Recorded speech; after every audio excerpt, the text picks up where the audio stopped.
Retour à questions d'actualité sur les ondes de la radio VM et retour donc avec Jean-Philippe Trottier. En 1964, l'écrivain et professeur à la Sorbonne René Etiamble sortait son livre célèbre « Parlez-vous franglais ». Il dénonçait déjà à l'époque la propension du français à se colorer de mots anglais par simple commodité ou même par snobisme.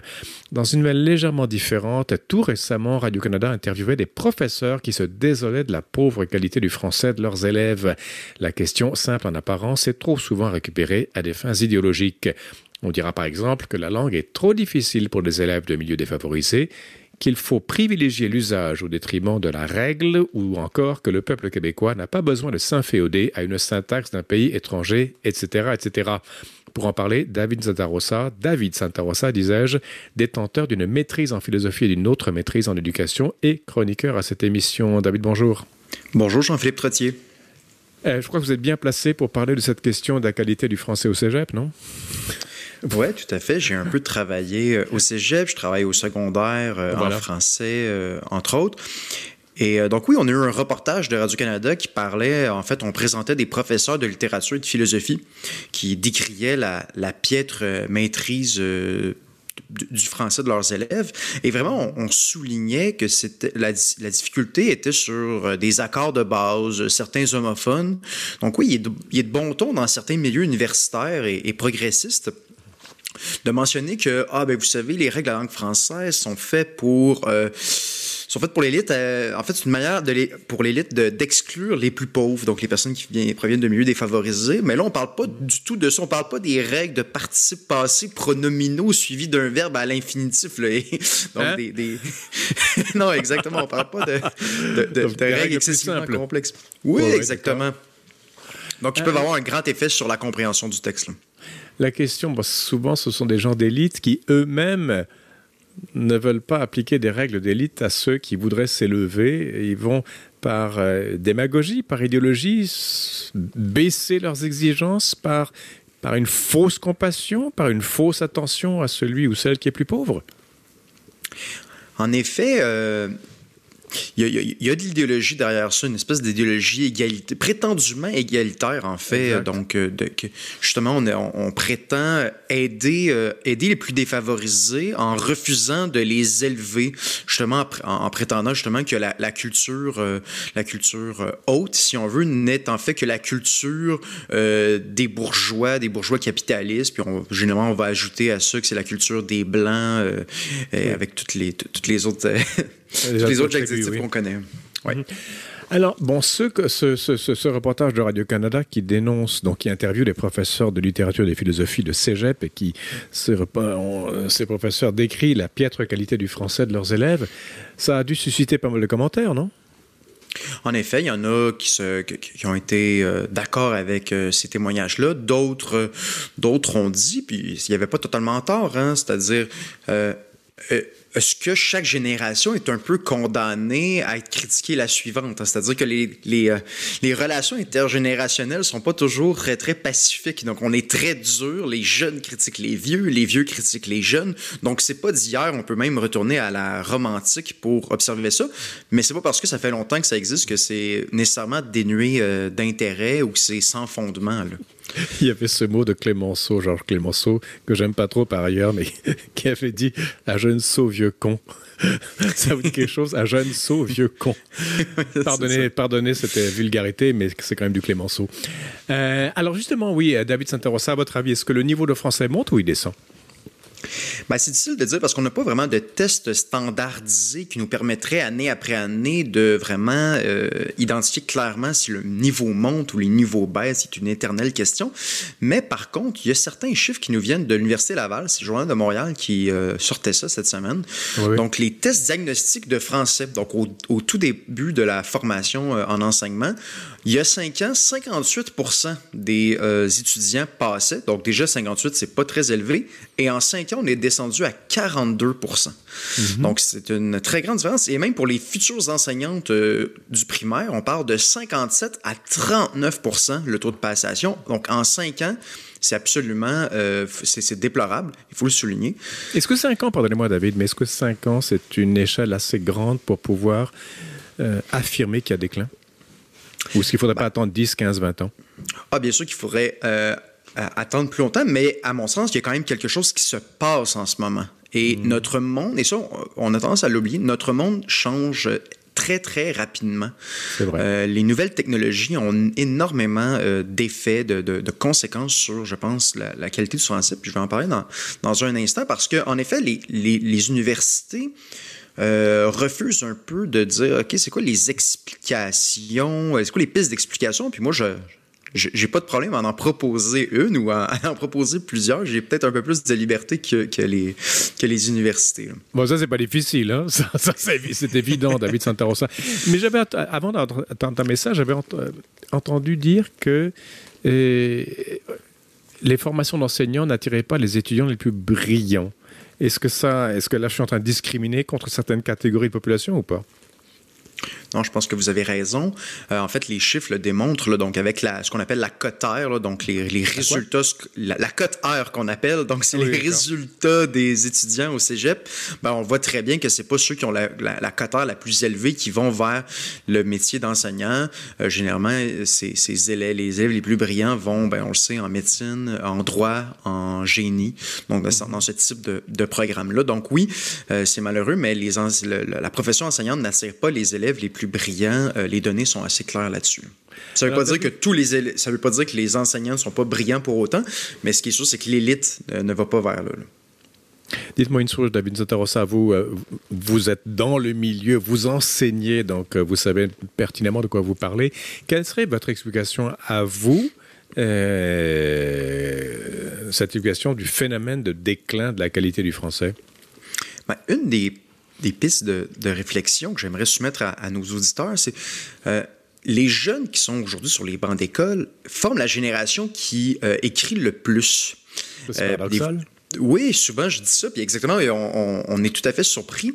Mais en fait, ils écrivent bien évidemment sur les bancs d'école, mais lorsqu'ils quittent les bancs d'école, ils écrivent aussi sur leur iPhone ou leur appareil électronique, vraiment souvent. Donc leur rapport à la langue, ici je suis pas en train de dire que ce qu'ils écrivent est nécessairement un français adéquat, on y reviendra, mais la réalité c'est quoi? C'est qu'ils écrivent. Et ils ont un rapport essentiellement... qui relève essentiellement de la communication, et vraiment de la communication orale. Et lorsque les jeunes clavardent, en fait, ils écrivent exactement comme ils parlent. Et ça va transparaître ensuite dans le travail en classe. Et c'est pas sans rappeler, d'ailleurs, leur difficulté avec les homophones, parce que lorsqu'on parle, justement, ben c'est ça l'idée d'un homophone, hein, par exemple on-on et on-ont. Ben à l'oral, on n'entend pas la différence. Par contre, à l'écrit, puis dans le sens du mot, ben c'est totalement différent. David, excusez-moi, quand moi je dis je suis occupé, les trois lettres occupé, c'est un peu ça illustre ce que vous dites ou pas? Oui, ben, on le sait que certains jeunes vont écrire dans ce type d'écriture-là. Là, donc, vraiment, on innove dans l'orthographe, si je peux le dire de manière un peu politiquement correcte. En réalité, on la bafoue, là, on la massacre d'une certaine manière, cette orthographe-là. Là. Alors, dites-moi une chose, les jeunes aussi sont dans la communication presque pure, immédiate. Une langue écrite, châtiée, etc., qui respecte des règles, et ça on peut revenir à la question de la règle, la norme et l'usage. Une langue écrite demande recul, réflexion, réécriture.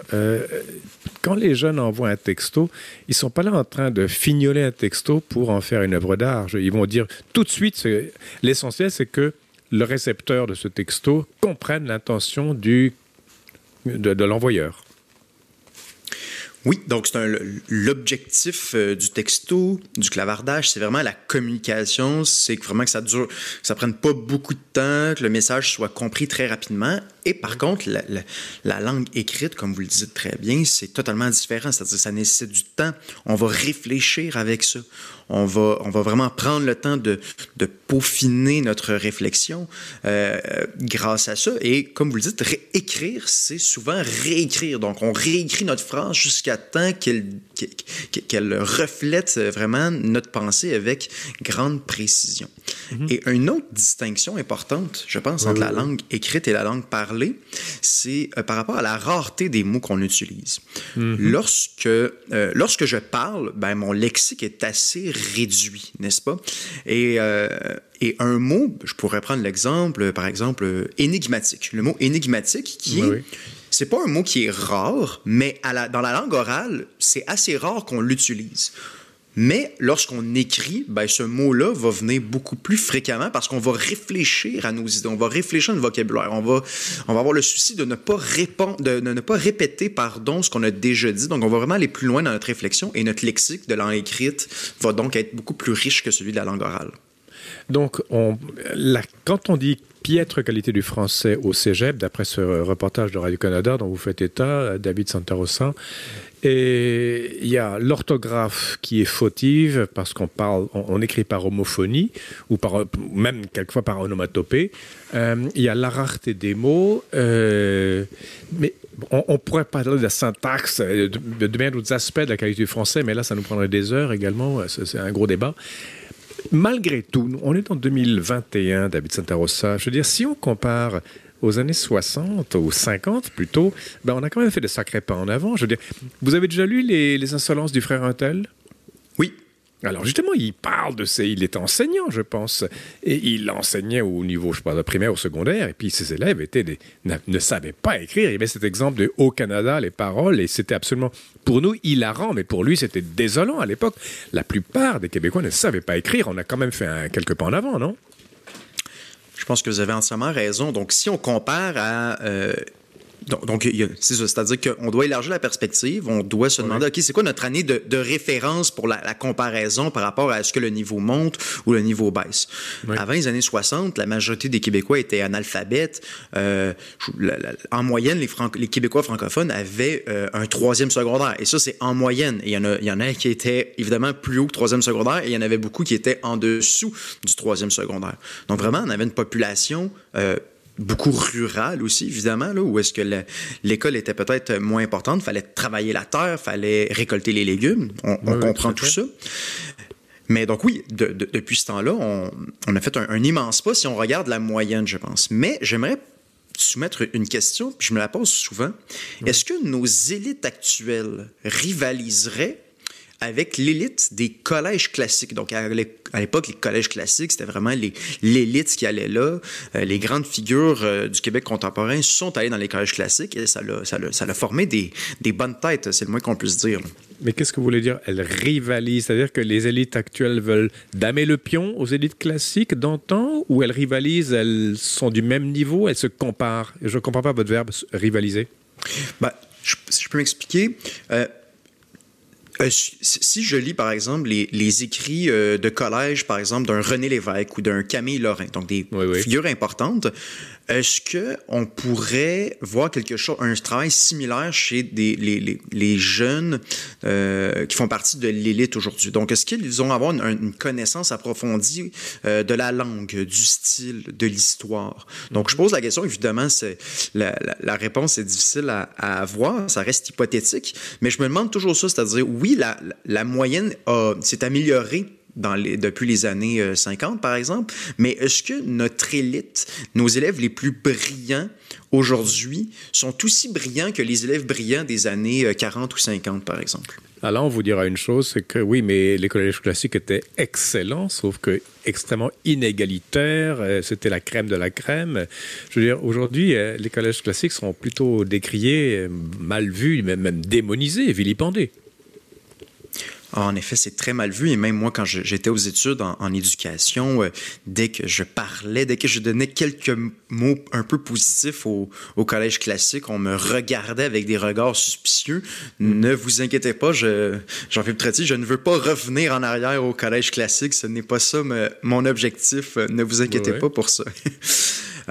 Mais sans vouloir revenir en arrière, je pense quand même qu'on peut dire qu'il y avait certains rapports à la langue qui étaient peut-être préférables, certains rapports en fait surtout à la lecture. On sait à quel point c'est crucial pour la réussite en français, mais aussi dans les autres matières, là. Donc oui, sans dire il faudrait revenir en arrière, je pense qu'il est possible de critiquer le niveau de nos élèves actuels et de dire il est critiquable en soi et il devrait être beaucoup plus élevé qu'il ne l'est en ce moment, là. Il y a une pièce de Éloi de Grandmont, un auteur dramaturge qui est mort assez jeune, à 49 ans, je pense, un des cofondateurs du TNM en 51. J'avais vu la pièce il y a très très très longtemps. Il y avait Jean-Louis Roux qui jouait le professeur Higgins. C'était la pièce de Pygmalion de George Bernard Shaw. Et avec Monique Miller qui jouait Eliza Doolittle, mais à la jouale, à la québécoise. Et il se lamentait, c'était une satire, si vous voulez, du mauvais parler ou du joual ou du parler populaire versus le parler chic, bourgeois, élégant, etc. Est-ce que on a parlé longtemps du joual ici? Il me semble qu'on en parle beaucoup moins. Et du franglais également. Hein. En effet, le joual, c'était un débat très fort surtout dans la deuxième moitié du 20e siècle au Québec. Aujourd'hui, beaucoup moins. Il y a l'écrivain Carl Bergeron, dans un entretien récent, qui parlait justement de ce joual qui était... sans en parler, mais il parlait de l'oralité de la langue française au Québec. Hein, justement, cette langue du commun des mortels, si on veut. On l'a longtemps un peu glorifié par certains intellectuels, justement, dans les pièces de théâtre. Oui. Et évidemment, cette langue-là a mille et une qualités. Il ne s'agit pas de dire qu'elle n'a pas sa place. Il y a vraiment une authentique richesse, je pense, dans le français qu'on parle au Québec. Une authenticité, oui. Il y a une authenticité, exactement. Mais en même temps, j'ai l'impression, puis c'est pour ça que je reprends la pensée de Carl Bergeron, est-ce qu'on n'a pas essayé un peu de nous berner nous-mêmes avec cette idée en se disant « Ah oui, cette langue-là... c'est-à-dire que c'est pas nécessairement à elle qu'on devrait aspirer. C'est-à-dire qu'on pourrait aspirer à une langue beaucoup plus soutenue, beaucoup plus précise, tout en gardant, si on veut, les régionalismes, tout en gardant cette authenticité, justement, cette saveur-là. Donc, je pense que les deux ne s'opposent pas nécessairement. Là. Mais ça demande une hiérarchie, et c'est un mot honni à notre époque, David Santa Rosa. Ça, c'est le joual. J'avais parlé en introduction d'un livre de René Étiamble, sorti en 64, qui avait fait grand bruit. Parlez-vous franglais? Je pense qu'aujourd'hui, c'est davantage le franglais qui est un objet de préoccupation au Québec, mais aussi dans toute la francophonie. Ah, vous avez raison, c'est pas juste au Québec. Hein. En France, on en parle. Oui. On en parle aussi beaucoup.